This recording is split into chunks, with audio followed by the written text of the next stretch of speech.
All these people have helped fight against racism, but unfortunately, people are still affected by it today. Okay, today we're going to ask you a few questions. What do you believe the different types of racism is? I believe there are quite a few different types of racism. There's racism when people can't accept the differences of other people. Like if you're black, white, Mexican, there are different things that happen to each one of us that we don't accept each other for what they are. So I believe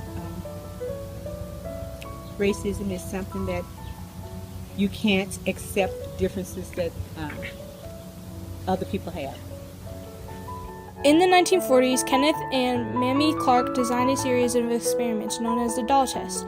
They used identical dolls but different colors. Most of the kids chose the white doll.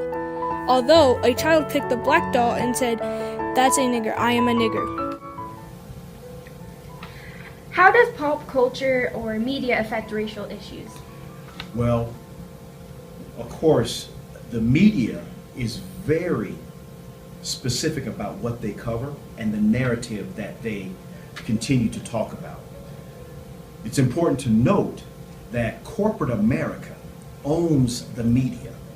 So whatever they insist that the people who are doing an interview or people who are covering the news, whatever corporate America tells them to cover, that's what they cover.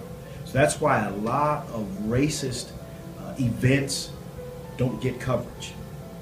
For instance, some of the killings that are taking place around the country, it's not going to get the kind of coverage that it should get. And when it is covered, there's a slant or narrative, a lack of real full coverage of the victim. Usually the victim is made out to be the perpetrator, specifically Trayvon Martin. Trayvon Martin was a kid walking home at night with a bag of chips and iced tea. Actually, it was Skittles. He ends up dying. But when the news covers it, he was the perpetrator. He was the bad guy instead of George Zimmerman.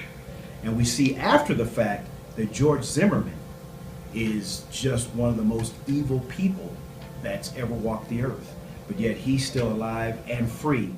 Blacks and Hispanics are starting to attend high-poverty schools. As of right now, 20 million kids are attended. This is a new racism, including economics. Since of 2001 to 2014, segregated schools are starting to develop. Many people have put in work to get where we are today. Martin Luther King and etc. Thanks to them, we are able to use the same bathrooms, we are able to go to the same schools, and most of all, be friends and family.